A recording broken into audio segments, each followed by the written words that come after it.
You act like I'm the enemy in my own home. Maybe you're just afraid of the truth. By the time my wife finally decided I was worth acknowledging, the ice in my glass had melted, and so had whatever was left of my self-respect. I'd been sitting alone at that stupid white tablecloth table for 3 hours, surrounded by couples clinking glasses and whispering over candlelight. Our anniversary, 10 years. The maitre d' had checked on me so many times I started lying for her.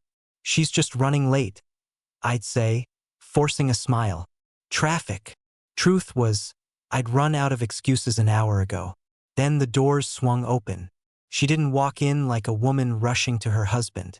She glided in, like the whole place was built just to spotlight her. That was my wife, Haley. Hair perfect, dress tight, heels clicking like she was on a runway. And she wasn't alone. 3 of her friends trailed behind her, all glitter and perfume and loud laughter. Logan, my best friend since college, had warned me once that Haley liked an audience more than she liked a partner. Watching her that night, I realized he'd been right. She saw me, of course. Hard to miss the idiot in a navy blazer sitting alone at a table set for 2. The untouched dessert menu folded like a quiet apology in front of him. Her mouth curled, not into a guilty smile, not even into the fake sweet one she used on my parents. It was a smirk, the kind that says, "You waited. Of course you did." She swayed over to the table, her friends hanging back, already taking out their phones like this was content. "Ah," she drawled, loud enough for the nearby tables to hear. "My pathetic puppy actually waited." The words hit harder than any slap. People turned. A couple at the next table stared down at their plates. One guy shook his head and looked at me with the kind of pity I'd always promised myself I'd never invite. Haley laughed. Not a nervous laugh. Not a sorry I am late laugh. I mean, sharp little dagger of a laugh. 3 hours at a fancy restaurant for our anniversary, she said, like she was narrating a joke. "Tell them, Ethan. Isn't he adorable?" My name sounded wrong in her mouth, like she was trying on a costume. I opened my mouth to say something, anything, but the words stuck to the back of my throat. I stared at her, at the smear of red lipstick, at the way her perfume hit me in a wave of some unfamiliar cologne underneath. Not mine. Too strong, too new. Her friends giggled. One of them, Brianna, lifted her phone just enough that I caught the reflection of our table in her screen. Recording, of course. Haley flicked a glance at my drink. Still nursing the same one? God, you really are helpless without me. Huh. That's when something in me snapped. But not in the way you'd expect. I didn't shout. I didn't flip the table. I didn't beg. I smiled. A slow, calm smile that didn't reach my eyes. I raised my hand, snapped my fingers for the waiter, and said the line that would replay in my head all night. "I'll take another drink." The waiter blinked, then nodded and hurried off. Haley's smirk wavered for half a second, like she'd expected me to crumble. When I didn't, annoyance flashed across her face. "Whatever," she said.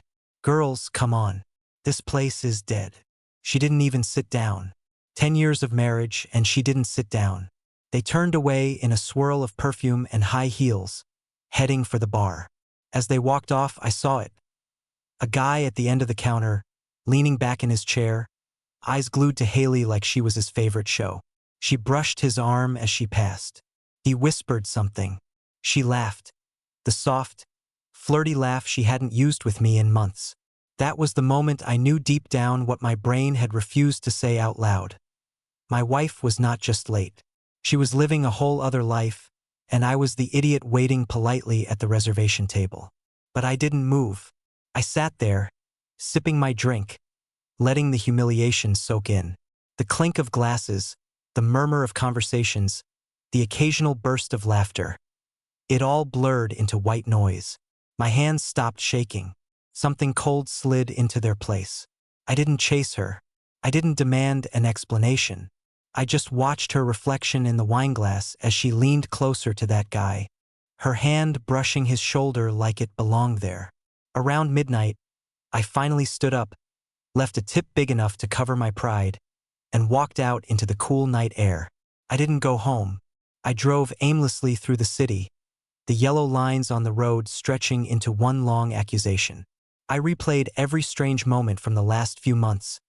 The sudden girls' nights, the phone flipped upside down on the table, the late returns with excuses that didn't quite add up, Logan saying, "If she keeps treating you like this, man, you're gonna wake up one day and realize she's not just disrespecting you.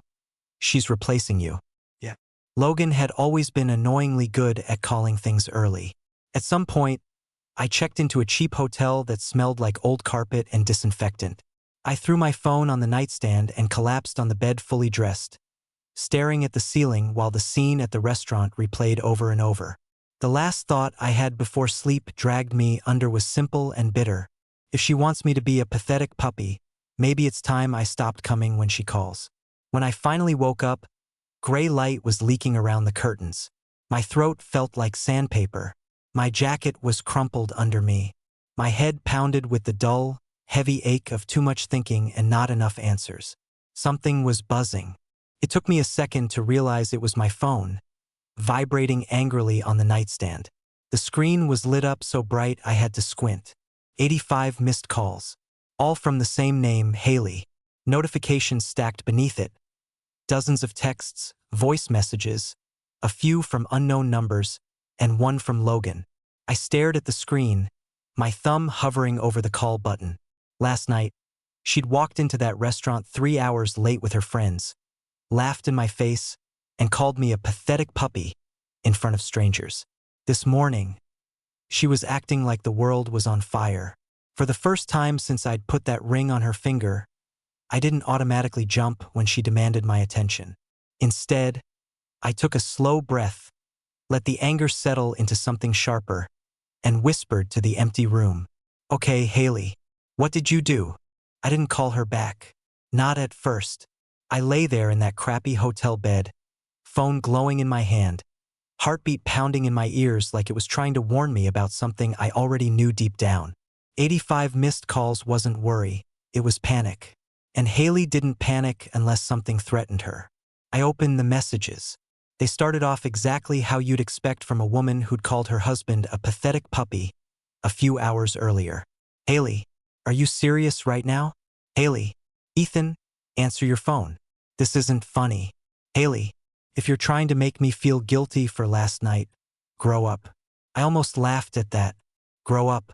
Coming from a woman who arrived 3 hours late to our anniversary dinner with her entourage and then humiliated me like it was a TikTok challenge. Then the tone shifted. "Haley, where are you? Haley, pick up the phone. Now. Haley, this isn't a game, Ethan. You need to answer me." By the time I scrolled down, the messages had turned messy, typos and broken sentences. "Haley, they're asking questions. Where are you? Haley, Ethan, please pick up. I'm serious. This is bad. Haley, they want to talk to you. Why are you doing this to me? Them." My thumb hovered over the voicemail icon. There were 12 unread messages. One from Logan, the rest from her. I put her on speaker. Her voice exploded into the room, shrill and shaking. "Ethan, what the hell? Answer your phone. The police are here. They're asking where you were last night. Why didn't you come home? Do you have any idea how this looks? I swear, if you're hiding just to punish me for some stupid restaurant drama." Beep. Next message. "Ethan, I'm not kidding. They're asking about timelines and footage and all this stuff and you're just gone. You know how bad that makes me look? Call me back. Now." Footage. My stomach tightened. Beep. "Where the hell are you?" She snapped in the third message, breathing hard like she'd been pacing. "They're talking about some camera at the bar and people you could have seen, and I told them you left early. Okay. I covered for you like a good wife, so pick up your..." She stopped, lowered her voice. "Just call me, please." Beep. I let the rest of her messages play while I stared at the ceiling. Fragments came through in panicked bursts. "No, he would never do that. I told you, he was at dinner, he's just being dramatic. I don't know why he checked into a hotel. That's not like him." That froze me. How did she know I was at a hotel? I sat up fast, pulse spiking. The only people who knew where I was were me, the bored guy at the reception desk, and whoever had access to our shared email, where the booking confirmation had gone. Our shared email. The one synced on both our phones. The one she insisted on, for convenience. I opened my inbox. The confirmation email sat there unread. I hadn't opened it. But a second later, at the top of my screen, I saw it. Haley opened this email on another device. So she'd been tracking me. While telling the police I was just being dramatic. Cool. I switched to Logan's voicemail. His voice was low, urgent. The complete opposite of Haley's shrill hurricane. Hey man, I don't know what's going on. But Haley just called me freaking out. Something about cops asking questions at the bar last night and security footage. She's acting like you did something wrong for not coming home. Which is, Rich. He sighed into the receiver. Listen, I don't want to say this over voicemail, but I'm gonna anyway because you need to hear it. That guy at the bar? The one she was glued to? They're asking about him too. They called him a person of interest. And they keep saying, domestic disturbance. He hesitated. Call me when you get this. And Ethan, whatever you saw yesterday, I think it's worse than you thought. Beep. I swung my legs off the bed and planted my feet on the ugly carpet. Head spinning. Domestic disturbance. Person of interest. Security footage at the bar. That bar.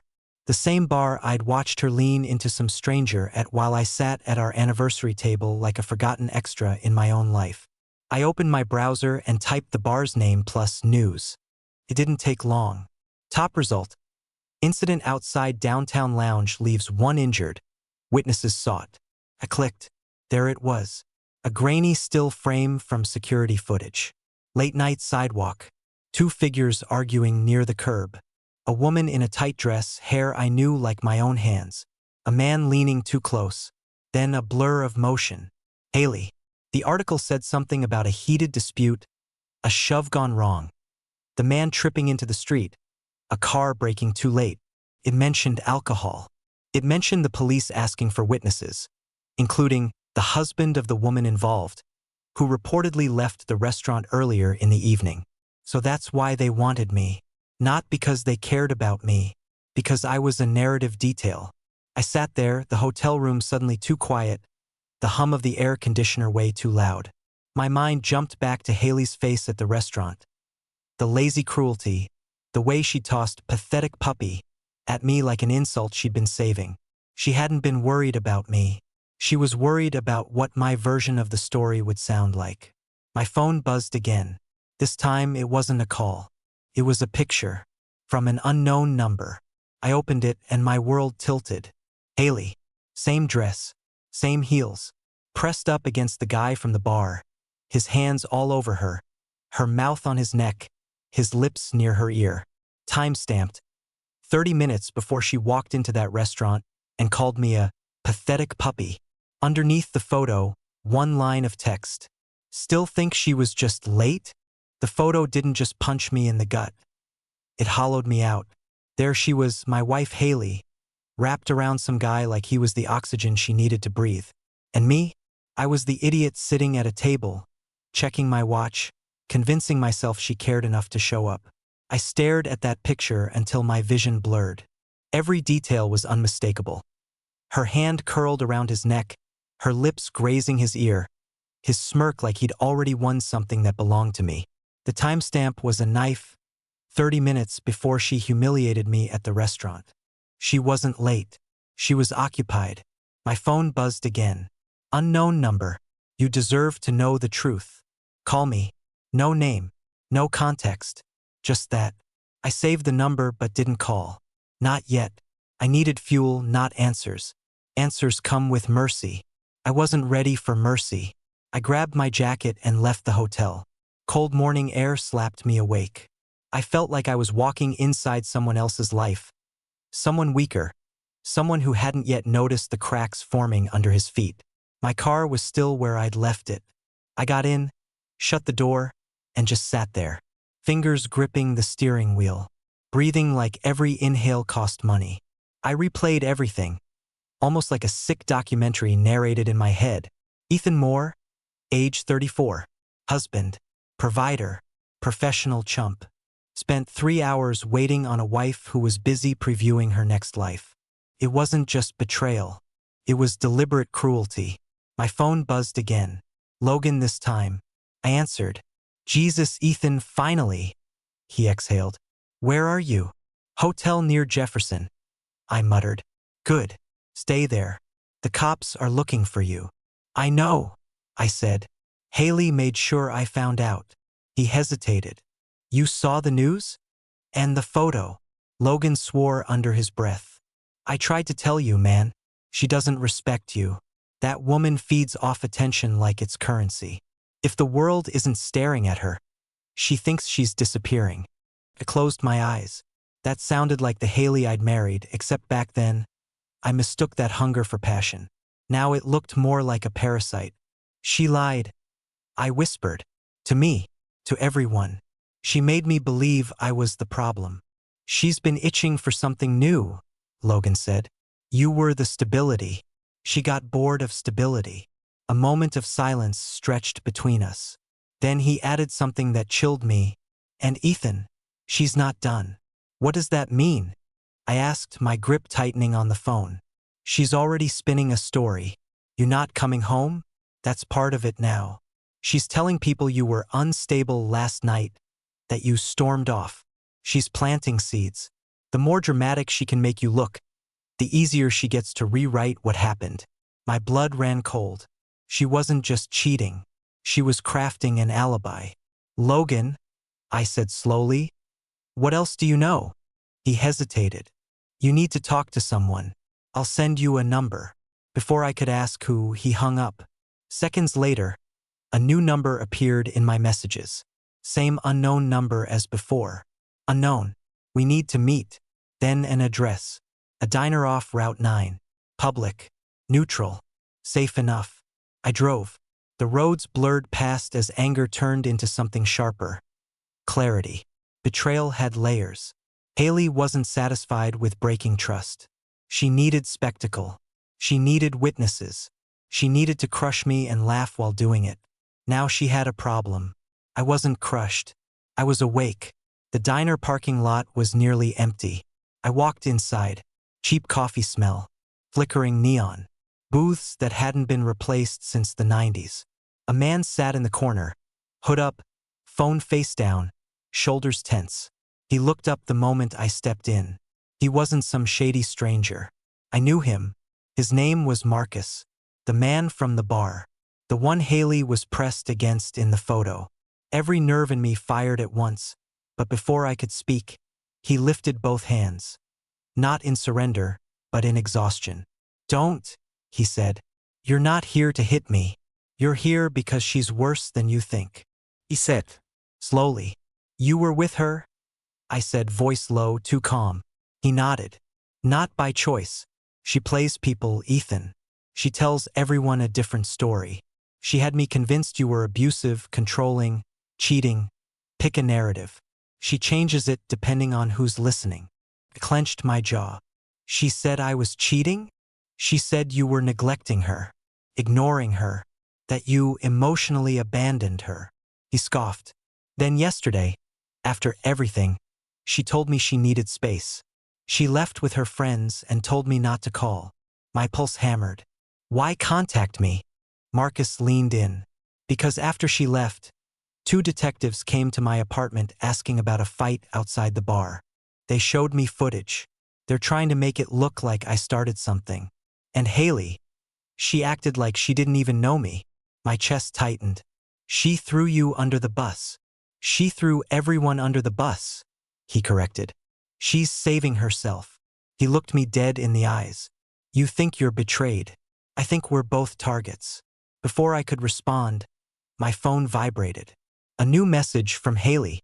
If you don't come home now, I will tell them everything. Marcus exhaled like he'd been punched. He whispered, she's not just a liar, Ethan. She's dangerous. And for the first time since the restaurant humiliation, I realized this wasn't a love story collapsing. This was a war I didn't know I'd already been drafted into. Danger. The word didn't sit on top of my thoughts. It seeped into them, saturating everything. I stared at Marcus, trying to make sense of the fact that the man pressed against my wife hours earlier was now warning me about her. It should have felt humiliating. Instead, it felt clarifying, like I'd finally stepped out of fog and into a battlefield I hadn't known existed. "Tell me everything," I said. Marcus rubbed a hand over his face. He looked exhausted in a way I recognized. Not physically tired, but emotionally drained, like someone who'd been living inside a lie and just realized it.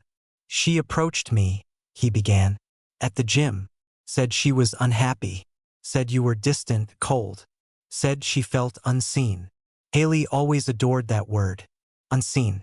It wasn't that she needed attention, it was that she needed applause. "I didn't know you," Marcus continued. "So I believed her. She acted like she was trapped in some loveless marriage. I fell for it." The shame on his face was real, and I hated that some small part of me respected it. I leaned back. "So what changed?" "The detectives," he said. "They asked me about the fight outside the bar. They said someone got hurt and that Haley told them I was unstable."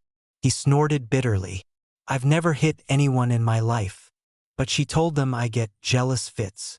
Said she was afraid of me." Clicked in my head like a gun cocking. Haley wasn't trying to survive a situation. She was constructing one.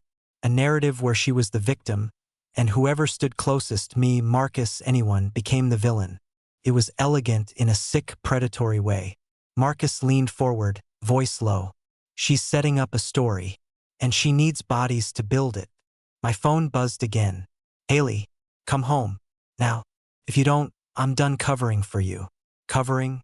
I laughed, out loud, in a diner that smelled like burnt toast and broken dreams. A couple across the room glanced over, but I didn't care. "She's panicking," Marcus said. "She's losing control of the narrative." That word again, control. Haley never loved me. She curated me. I was a prop in the theater of Haley Moore. And now I wasn't cooperating. My phone buzzed again, this time a voicemail.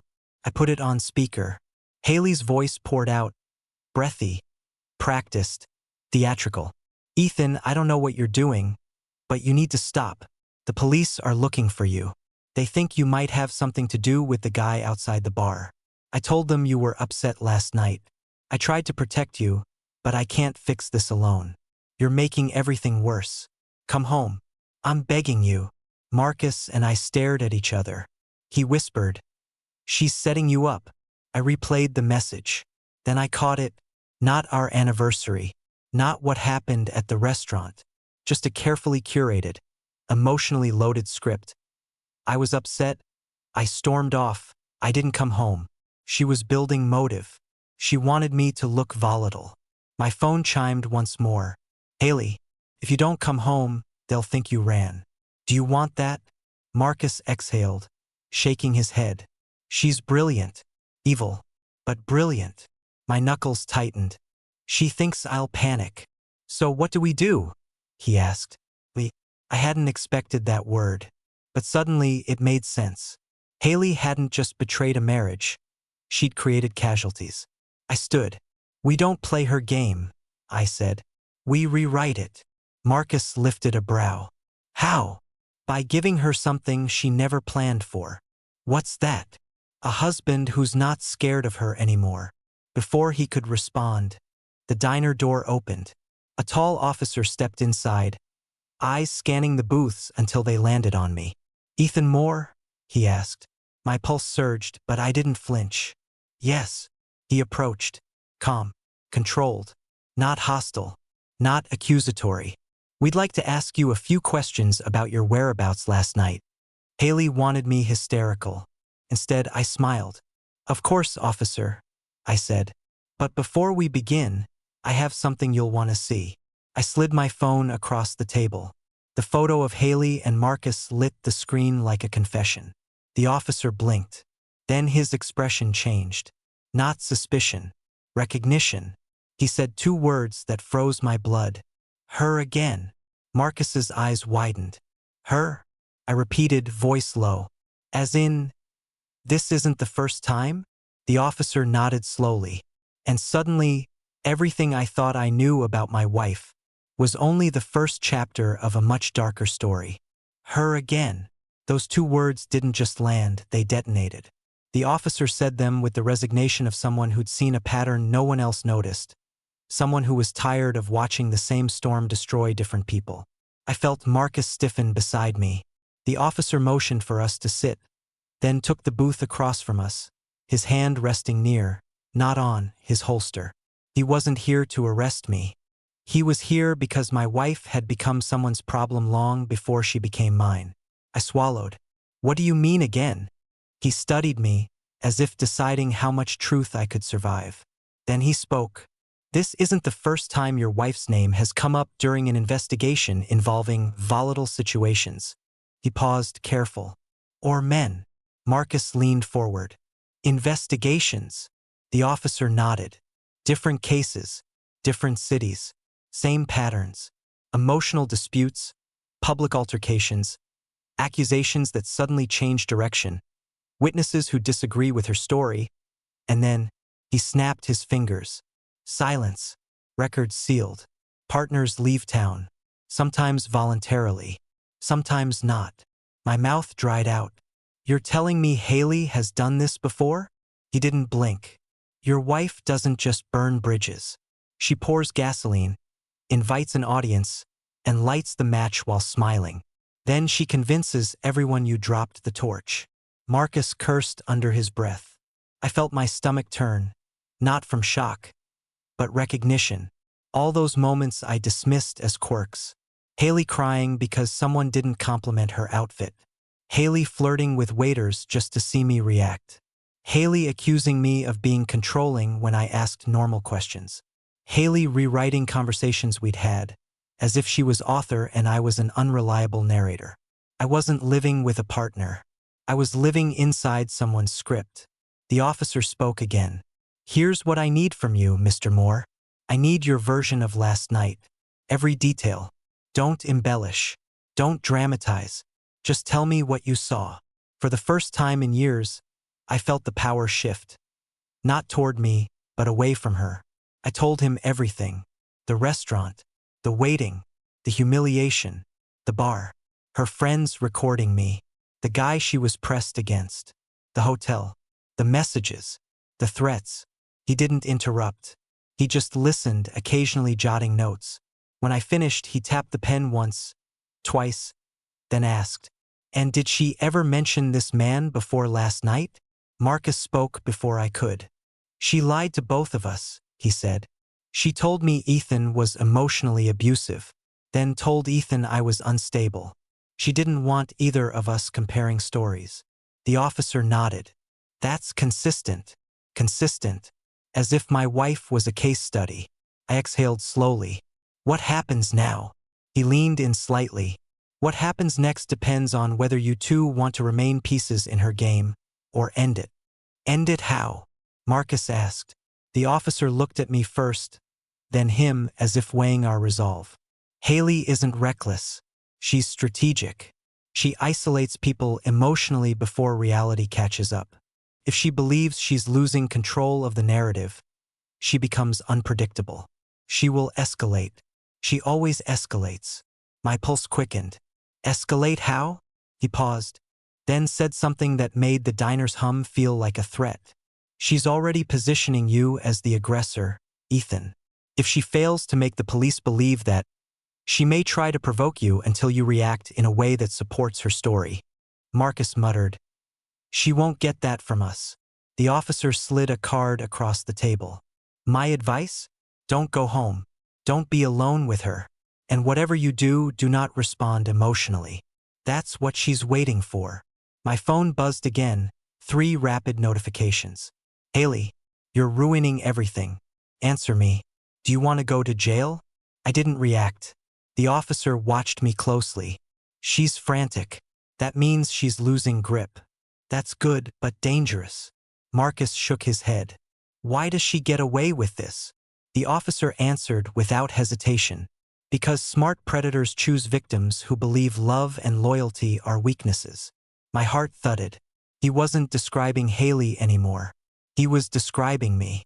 Before I could respond, the officer's radio crackled. Dispatch to Unit 14. Female requesting immediate assistance at the Moore residence. Says husband is threatening her. Marcus and I locked eyes. The officer stood, jaw tightening.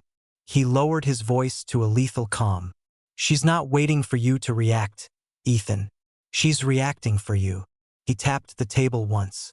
Your wife is creating a crime scene. Marcus whispered, voice shaking with disbelief. She's framing him. The officer didn't deny it.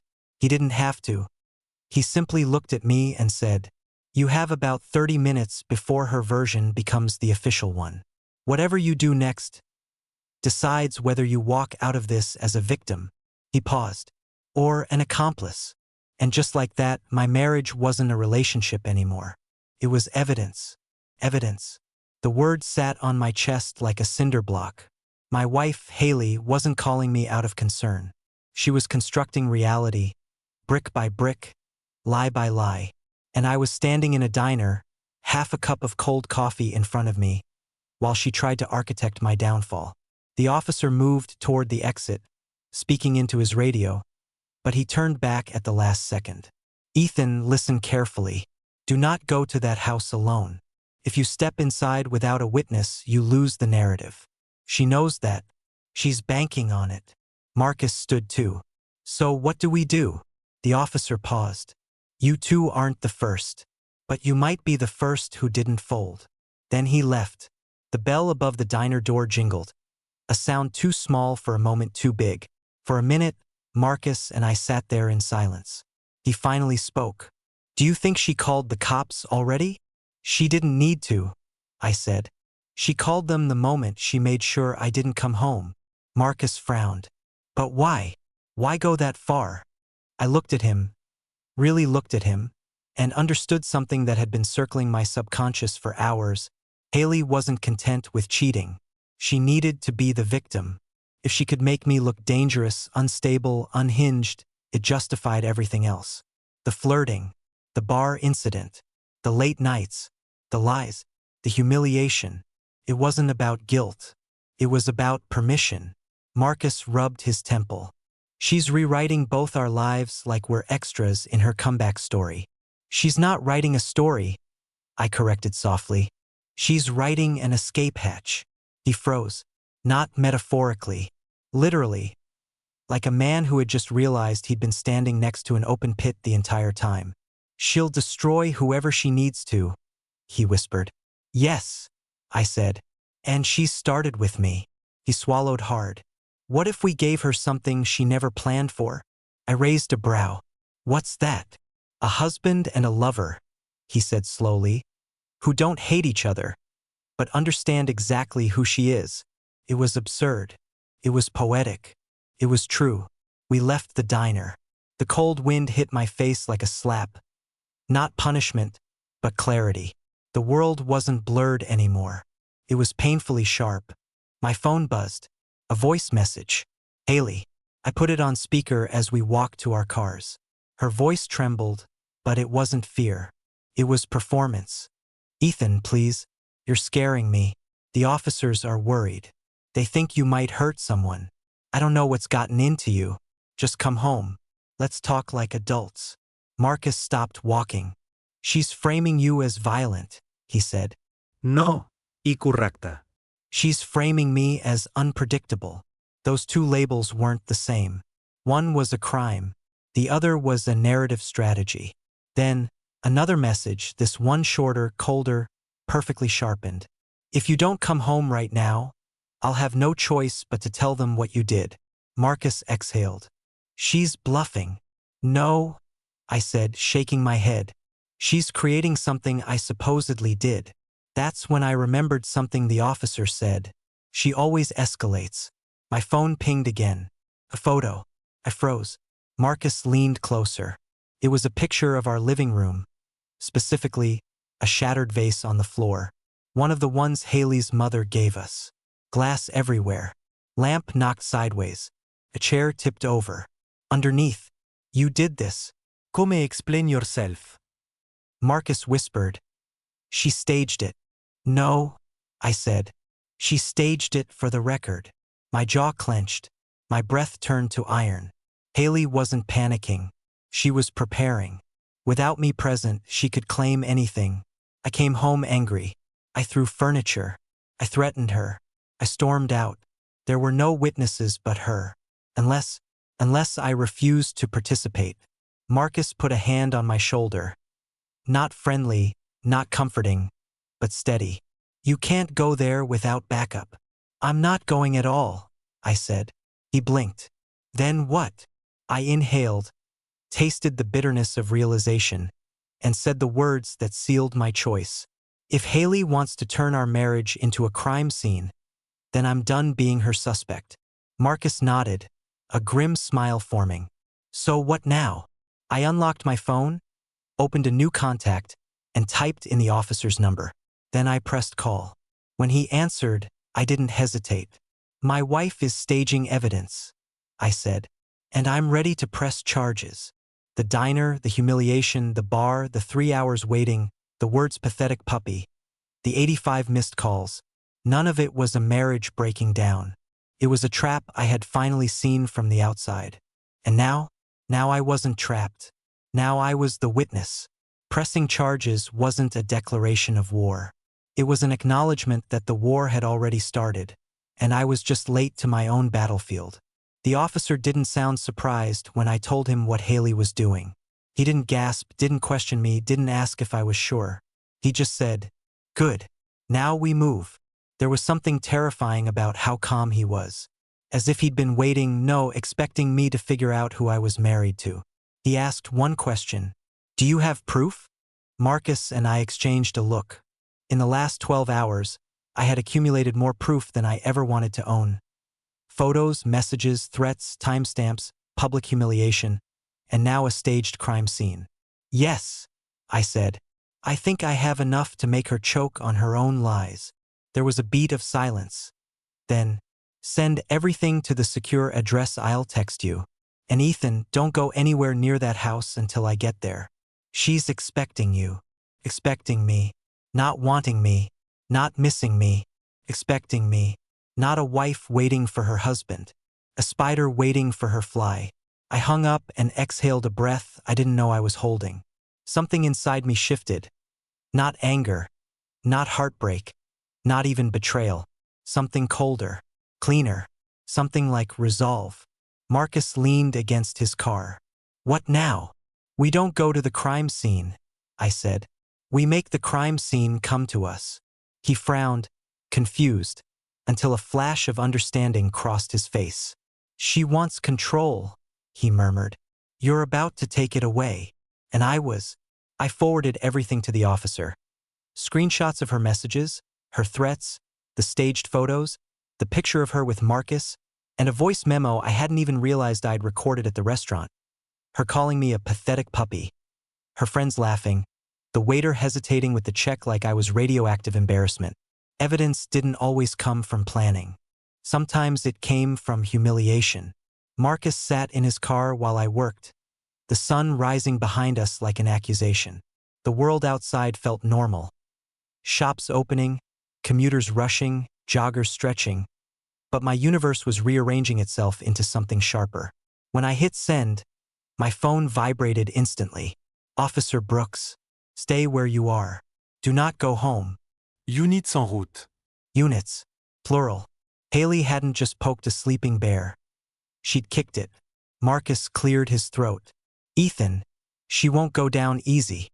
"I don't need her to go down easy," I said. "Just legally." He gave a dark laugh. "You think she'll accept that?" I shook my head. No. "She'll escalate." My phone buzzed again. A video call request. Haley. She was done pretending.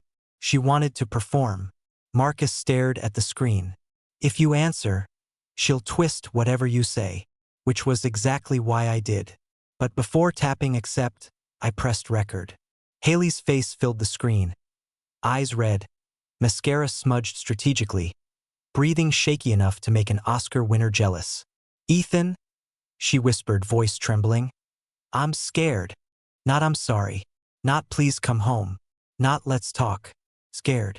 Weaponized vulnerability. "What's wrong, Haley?" I asked, tone flat. You left me alone, she sniffed. The house is a mess. Things are broken. You weren't yourself last night. I didn't know what you'd do. There it was. The trap, laid with surgical precision. Implication without accusation. She didn't need facts. She needed fear. Haley, I said. I wasn't home last night. Her expression flickered. Rage, calculation, correction, before she slipped back into her mask. That's not what I told them, she whispered. Them. The police. The neighbors. Her audience. She didn't care who believed her. Only how many. You should come home, she said, voice soft as venom. We can fix this before it gets worse. I leaned closer to the camera. No, I said. We can't. Her mask tore just enough for me to see the real Haley behind it. The one who didn't cry when she was hurt, only when she was cornered. You think you're smarter than me? She hissed. You think anyone will take your side? Oh, I don't need them to, I replied. I just need them to see yours. She froze. Not physically. Spiritually. She understood. For the first time, Haley realized she wasn't the only one with a script. I ended the call. Marcus let out a low whistle. That was risky. Everything with her is risky, I said. But I'm done being her alibi. My phone buzzed again. This time, a new message from Officer Brooks. We're outside your house. You need to see this. My pulse thudded. Marcus stared. I drove. Not toward revenge. Not toward closure. Toward the truth Haley never expected anyone to witness but her. The moment her web finally caught the wrong spider. And I had no idea that what waited at that house wasn't the end of her lies, but the beginning of something far worse. If hell has an address, it wasn't underground. It was my house. Police cruisers lined the street, lights pulsing against the windows like a heartbeat. Neighbors stood on porches pretending not to stare. Curtains moved. Phones recorded. It was a spectacle, Haley's favorite environment. Officer Brooks met us at the curb, jaw tight, expression unreadable. He didn't waste time. Ethan, before you go inside, you need to prepare yourself. For what? I asked, though something cold inside me already knew. He didn't answer. He simply stepped aside. The front door, my front door, was wide open. Yellow tape stretched across the threshold like a warning. My living room looked worse than in the photo. Smashed lamp, overturned chair, torn cushions, picture frames broken, glass glittering on the hardwood like frost. It didn't look ransacked. It looked designed. Haley didn't just create chaos. She curated it. Brooks nodded toward a female officer. She stepped forward holding a tablet. Before you say anything, she warned. Watch this. She hit play. Haley appeared on screen, holding her phone at arm's length, tears streaking her cheeks, voice trembling like she rehearsed in front of the mirror. He came home furious, she whispered. I don't know what set him off. He started screaming, throwing things. I tried to calm him down, but he wouldn't listen. I was scared for my life. I watched myself being erased, replaced, rewritten. She continued, voice cracking perfectly on cue. I didn't want to call the police, but I had no choice. He's not the man I married anymore. Marcus muttered. She's insane. I didn't respond. Couldn't. The video ended, and for a moment, all I heard was the sound of my pulse pounding in my skull. Officer Brooks stepped closer. You're lucky she sent that before we arrived. It proves premeditation. He tapped the screen. She recorded this before she even called us. She wasn't reacting to danger. She was creating danger. I swallowed hard. Is she here? Brooks exhaled. She was. Not anymore. My brain stalled. Where is she? He hesitated, then pointed to the body cam of another officer, currently paused mid-frame. Haley stood outside the house in the footage, screaming at the officers, mascara running, hair wild. Not out of fear, but fury. She said, Brooks read from his notes, if you don't arrest him now, he'll disappear and I'll never be safe. Then he looked up. But when we asked her why she was accusing someone she claimed hadn't even been home, she panicked. He pressed play. In the bodycam video, Haley froze like a cornered animal. You said he threw all this, the officer told her. But your neighbor just gave us footage. He never came home. Haley blinked too fast, calculating, resetting, restarting her script. He must have come later, she stammered. You didn't see. Maybe he went through the back. He does that. He does weird things. He's unstable. I can't. The officer's voice turned cold. Ma'am, are you changing your statement? Her eyes darted. Her nostrils flared. And then, she bolted. Just ran. Like a criminal who finally realizes the story she's been directing is no longer hers to control. Brooks paused the video. We intercepted her at the end of the block, he said. She's in custody pending psychological evaluation and obstruction charges. Custody. The word didn't feel victorious. Felt tragic. It hit me like a quiet punch. This wasn't just betrayal. This was pathology. Marcus put a hand on my shoulder. You okay? I didn't answer. Not right away. I walked into my house. Our house. Each step echoing with ghosts of the life I thought I lived. Photos on the wall showed a couple smiling. But the truth behind those smiles wasn't love. It was camouflage. In that moment, I realized something I didn't expect. Haley never cheated on me because she was searching for love. She betrayed me because she needed an audience, and I wasn't clapping anymore. Officer Brooks approached quietly. You're free to leave, Ethan. You've been cleared. Cleared. As if I'd been on trial without knowing. As if my marriage had been evidence from the start. I stepped outside, air cold and clean, and for the first time in years, I felt something I couldn't name at first. Not relief. Not revenge. Freedom. Marcus stood beside me. What now? I took a breath, steady and full. Now? I said. I rebuild. Without her script. He smiled.